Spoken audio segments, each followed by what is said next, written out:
Hey everyone, Steve Poplar here. Another one for you about the food shortage that's happening right now. A lot of people are finding empty shelves wherever they look. So September, it's ongoing.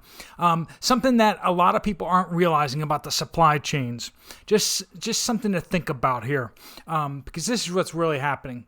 So here's a can of chili from Walmart, and this can actually takes 18 separate products to make this can. Okay, so when you have just one of these factories or one of these producers loses or gets behind or anything like that, imagine you're a factory here and you're trying to make cans of chili, but you need 18 components. One of those components is actually the can, and the can is actually one of the biggest components that they've been missing. They're really having a lot of aluminum and steel shortages when it comes to the cans. Bottles, plastic bottles for the bottled water to go into, they're not having a water shortage. They're having a plastic shortage.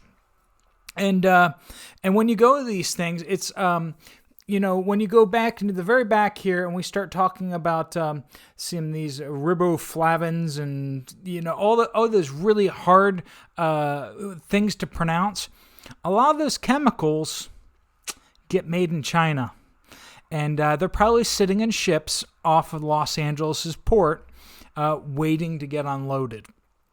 That's just an example, or a hypothetical example of what's kind of happening with a lot of these things. But a lot of the chemicals that we use are coming from China. That's where they have the factories set up, and we've been warning for years how many chemicals are in everybody's foods.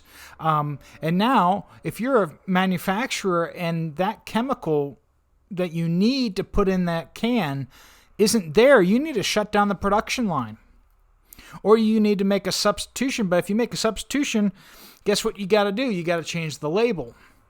This is a lot of things rippling through, and they're just trying to figure these things out, which is causing a lot of these shortages.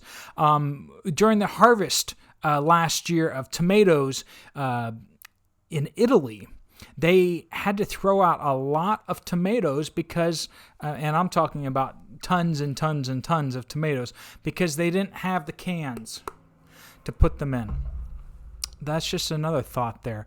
We're seeing lots and lots of problems all over the supply chain, and every time one manufacturer has a problem, it's people downstream of them, the companies that buy from them, start having serious problems. We have, and I haven't even started talking about some of the bigger problems that they're having. It's not even just getting the raw materials for the cans, but rather the machines that make the cans, the repairs that need to be going on those things.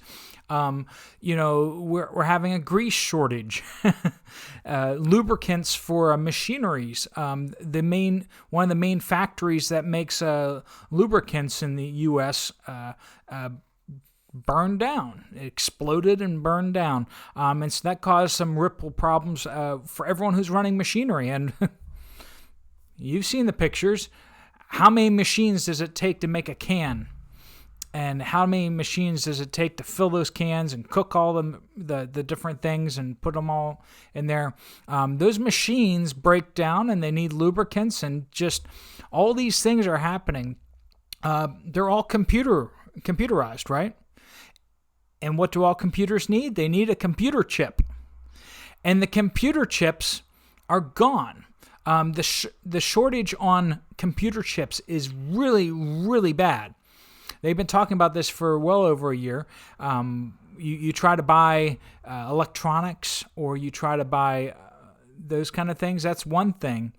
But when you try to buy things like tractors, and when you find when you're trying to find the machines, heavy machinery for especially the custom things, they're just cranking out the cheap chips that are very very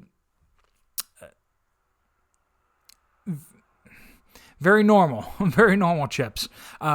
But if you want a customized chip where they're actually designing it and laying it out and coding it just like that, that takes extra. And so they haven't been making as many of those things. So heavy machinery has really, really taken a big hit. A lot of farmers are having a real hard time finding tractors. Things that are heavier duty and things that are a little more specialized are very hard to find chips for. So all that to say, when you get to your store and you see empty shelves, that's what's going on. All these manufacturers are having serious, serious problems of sourcing their products and getting the machinery. Keep telling us below what you're seeing down at your stores. Go into the comments and tell us, what you think we should be doing about that. Right? We need to be putting back some food.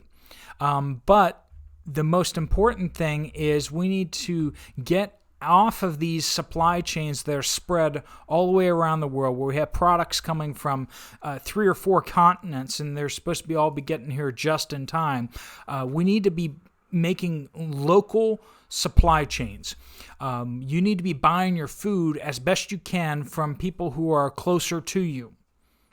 That's the most sustainable thing, working with farmers who work in your area and buying direct from them. Or even better yet, make the supply chain super, super short. Grow it yourself. We need to be growing our own food. Everyone has lawns in the United States, but everyone should be having gardens. Everyone should be growing their own food, or at least some of their food. It's healthier, it's better, it's fresher, and you have this connection with your food that you don't get if you just buy it from a box store. So just some thoughts there. If you can't grow your own food, partner up with people in your local area that are growing their own food. Farmers and, your farmers market's a perfect place to start.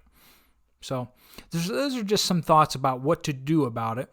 But make sure that you have enough.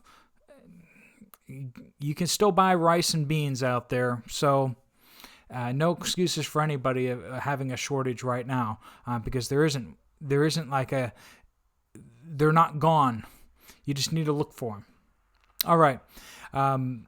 If you haven't already liked and subscribed, please do that. I'm sorry, you guys, that I'm a little more sparse the last couple days. I've been really cramming hard for my ham radio license test tomorrow. So hopefully that goes well. I'm hoping to get a high frequency